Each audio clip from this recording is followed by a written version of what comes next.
People who've been watching the show for the past few weeks will know that I've been on somewhat of an odyssey. I've been doing kind of an ongoing running series, which I didn't intend to happen, but it's basically looking at the microcosm of UK local politics and the way that the towns are all destroyed and full of foreign shops and foreign barbers. The councils don't know how to run themselves, local businesses going down, etc., etc.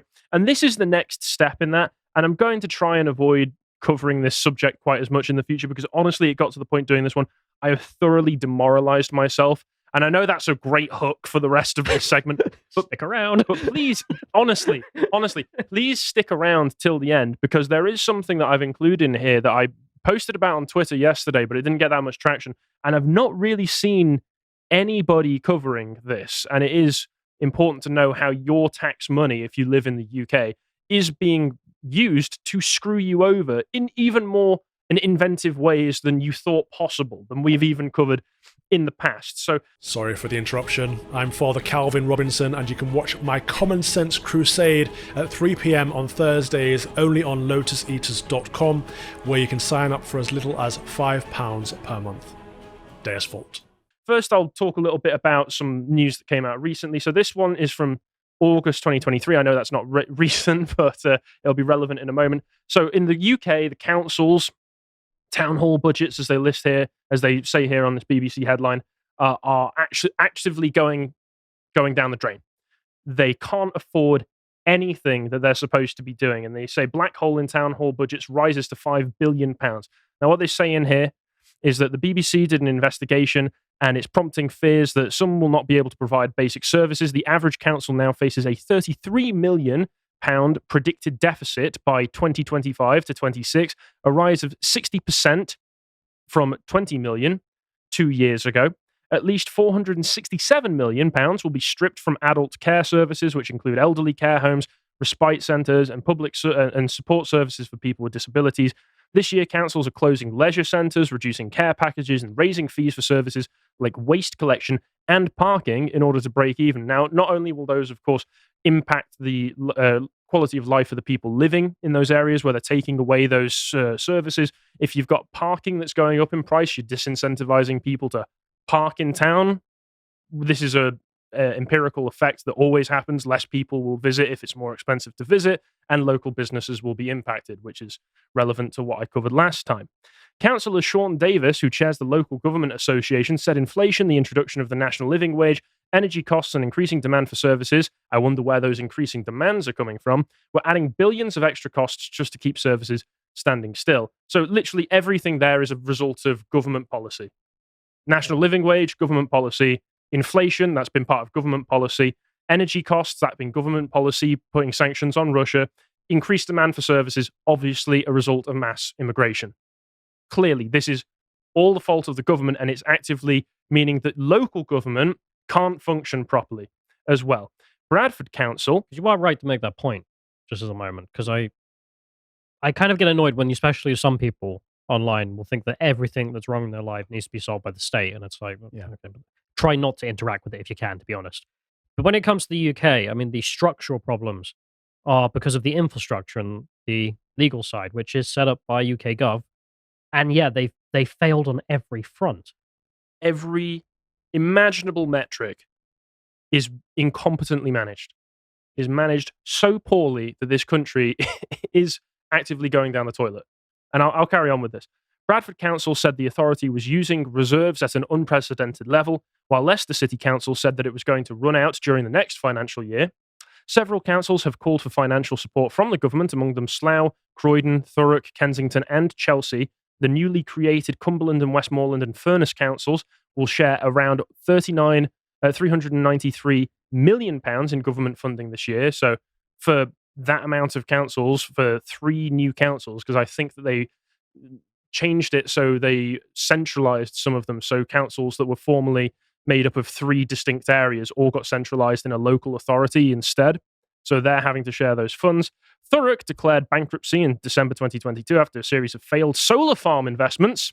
Net zero. Oh, it's... No, that was pretty funny. It's the future, remember? I know the details of that. No, I don't. It's some guy who set up solar farms like Wiltshire and then just lied and said they were generating double the energy that they were because Come on, it's Britain. Solar farms. And the stupid council just kept investing money in it with this lie. But then when it was investigated, he hadn't actually done anything wrong. So he's just living on a private jet in Dubai and like... Nice. I mean, do you know how much money they ran up? It says in this article here. Billion? £500 million deficit. So £500 million and a single council. Yeah, and one guy got all that. Some guy scammed them because presumably the council is having to adhere to net zero targets, and they're going to take... They've got government money. They've got their local council tax and grants from the central government as well. So they'll just hear some guy going, "Oh, you know, all of your magic dreams, well, they can be reality." And they go, "Oh, our dreams can be reality." And they find out the man who sold them the monorail didn't actually know how to build a monorail, and it crashed. Oh, wait, no, that's a Simpsons episode, but it might as well be true. Slough was also forced to effectively declare bankruptcy after borrowing more than £700 million to buy land and properties. Councils, it says here, funded through a mix of council tax, business rates, income from services like parking and social housing rent, as well as money from the government known as the Revenue Support Grant. Funding declined by nearly a third between 2020 and 2021, according to the Public Accounts Committee, which found council income was £8.4 billion lower in real terms than it had been a decade before. Now, real terms, of course, is also taking into account inflation and everything. But yeah, it does seem that the whatever money that the government was relying on during New Labour got cut off. And like cutting off a heroin addict from his drug supply immediately, going cold turkey, has the chance of killing him, means that the councils have just died.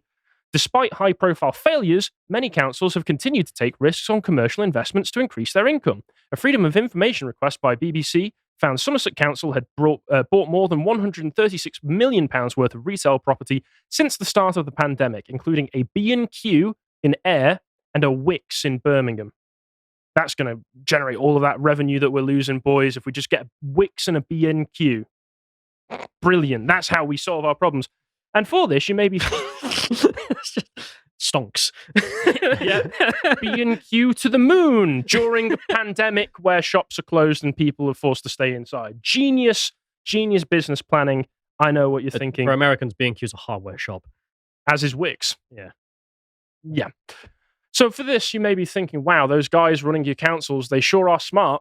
They sure are smart. They deserve a big payday. Well, don't you worry. They do get a big payday because there is a record surge. This has been a recent report by the Taxpayers Alliance, a record surge in the number of council fat cats, they say here, which is just the council bosses, paid more than £150,000 a year as bills for local taxpayers soar.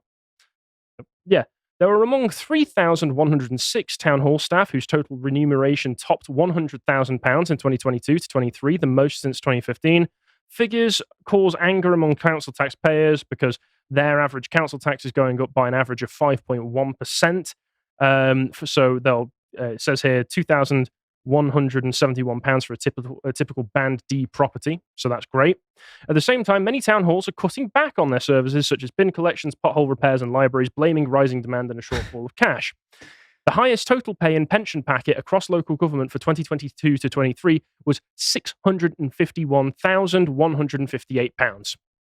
Now, do you want to know how that was broken down? So it was handed out to a woman called Felicity Rowe, former Director of Culture, Communities and Business Services at Hampshire County Council, which just last year warned it faces financial meltdown.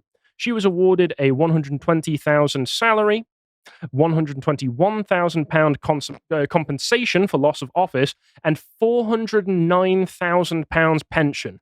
I think that puts her in the 0.1% of earners. In the UK, yes. I don't even know what to say. And that's an enormous pension. Yeah. Most people, I looked it up, I think most people's average pension by the time they reach 65 in the UK is something like a pension pot of 37 grand, which puts them below the poverty line. And that's pretty bad. Yeah. I looked up some other things as well, and some pension pots that will allow you to live comfortably in the UK basically have to be something like £1 million. If you want to live a comfortable lifestyle on an annual income that you can draw from your pension once you retire, if you get to retire these days. And she, for losing her job because they did one of those things where they restructured it and made a few councils one council, so her position wasn't needed anymore, gets 121 grand and then £409,000 pension. Last night, a spokesman for the council said the total remuneration allocated to Ms. Rowe, In Hampshire County Council's statement of accounts 22 to 23 details both the salary she received up until December 31st, 2022, the compensation for loss of office she received following a restructure, as well as a pension contribution that was made to the Hampshire Pension Fund and was not a payment made directly to Ms. Rowe. But that is still part of her pension. Are you sure you're describing the UK? Because it sounds like you're describing Greece. I don't know. It sounds like I'm describing somewhere in Central Africa, doesn't it, really? This sounds like insane corruption to me, giving these enormous payments to people when the councils are already running out of money. I mean, I want to say this because we have had several discussions about the state and the role of the state in society. And as Callum, as you said before, it's really mad sometimes to when the people adopt the mentality that when in doubt, just increase the state. I mean, I'm no doctrinaire free market of course person. I'm not, but a lot of the arguments made against a very interventionist state, they hold water. Well, yeah, when it comes to things like this, absolutely. There's corruption and basically... Yeah, because the main question is, what is the incentive of the government to put people who are competent? The incentive is to... The incentive is to put people who can generate political support for you. That's how most governments think. You'll be shocked that that's part of the argument they use for why they're paying people so much, is that we need to stay competitive on the market. We need to make sure that we're attracting the best people for the jobs, which you're not. You're offering salaries. I mean, even the MPs now are in the top 5% of earners. Yes.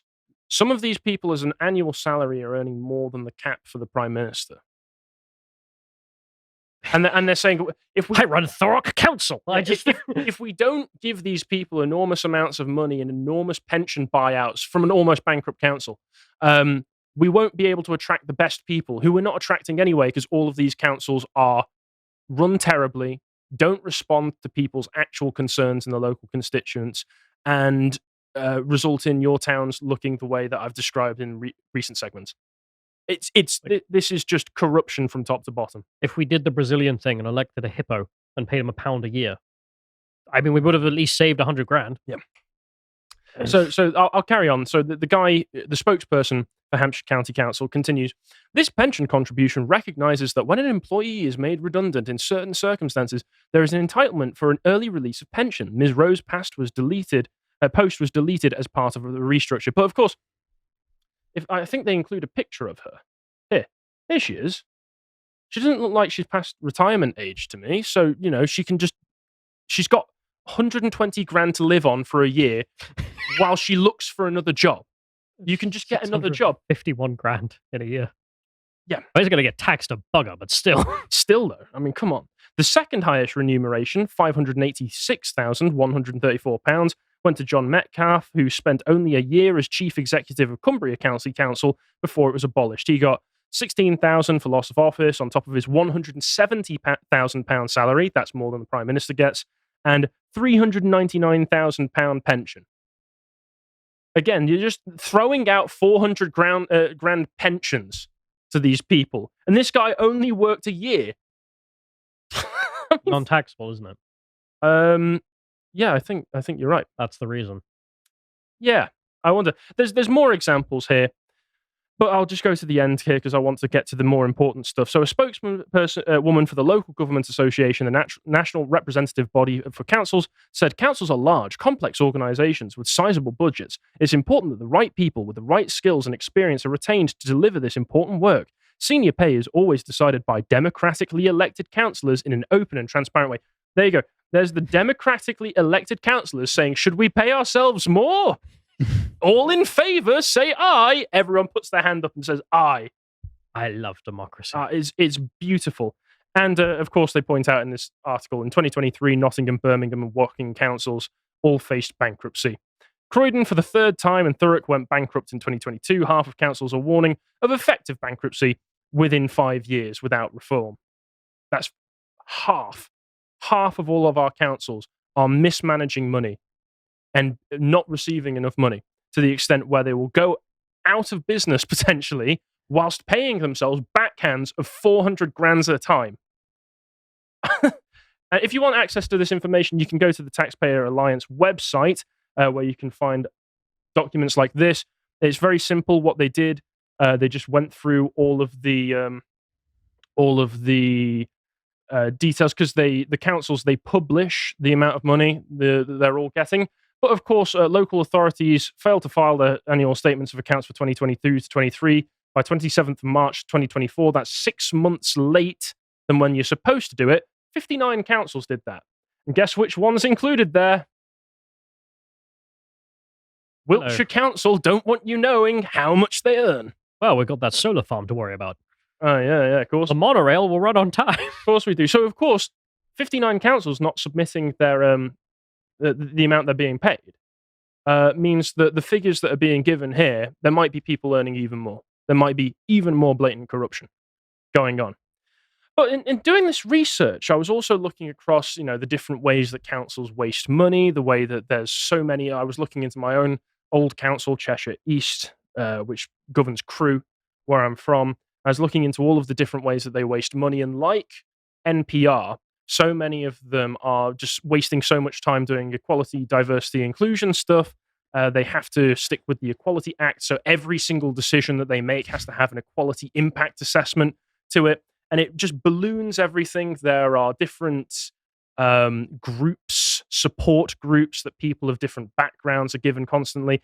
Everything turns into an enormous meeting. So money being wasted, time being wasted, nothing actually being done. But I will admit as well that there is also the fault of the central government again with this, because with the Cheshire East Council, Crewe is currently a black hole, a capital black hole in that town, because all of the businesses are closing. And part of that is to do with the fact that the whole town was restructuring itself for regeneration, with HS2 coming through. And then HS2, the northern leg, gets cancelled. And I can't imagine how many northwest towns that has completely destroyed, because their local councils were saying, hey, this is going to make this place more attractive. The monorail's coming. Yeah, the government has promised the monorail will arrive here, and then it gets cut off, and all of a sudden, oh, we destroyed all of our business, shut down all of these areas, bought up all of these properties and knocked them down, and now we've run out of money, and HS2 isn't even coming through.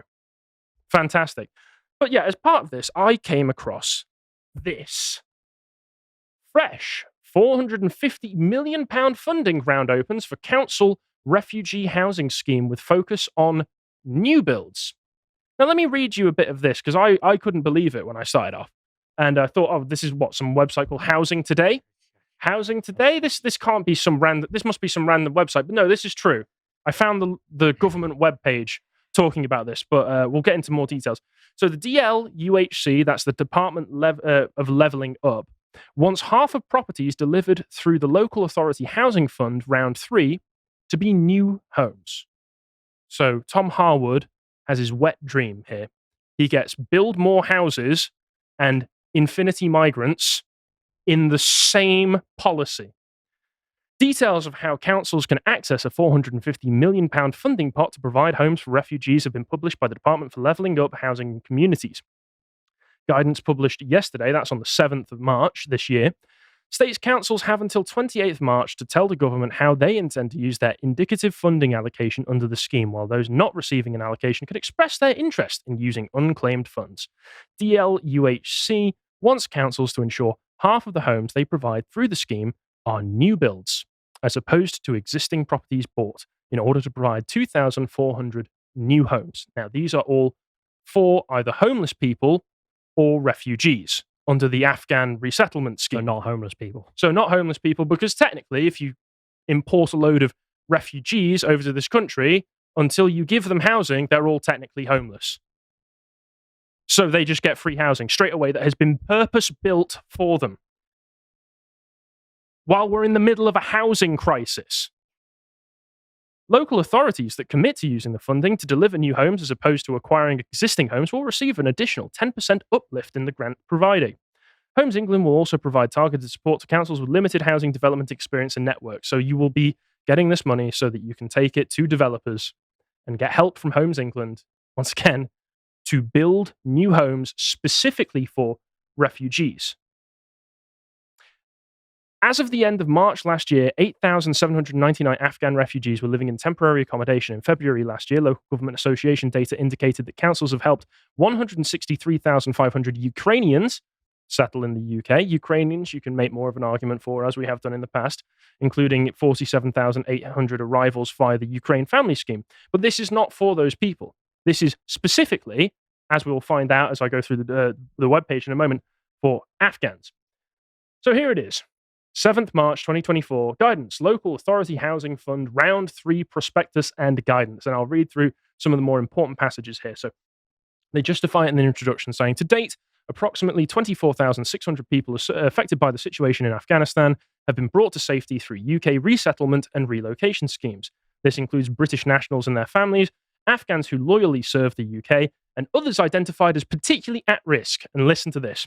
Screw them all. I'm sorry. I don't want any of those people. Such as campaigners for women's rights. Not my problem. Human rights defenders. Not my problem. Chevening scholars. Not my problem. Journalists, judges, and LGBT people. Not our problem. Government is now working to ensure that Afghans who are eligible for relocation, bear in mind that that literally includes shrews and people who are criminalized for being gay in foreign countries, will just, okay, they're eligible for relocation. Okay, so those people in any country on earth can now come here. Is that what we're saying? And who remain overseas in Pakistan and other third world countries, nice and vague, are moved over here so they can start to rebuild their lives here in the United Kingdom. So this is like when Labour came in, New Labour, Tony Blair's government, came in and said that they actually sent out search parties looking for migrants to come to the UK. We need more gay Afghans.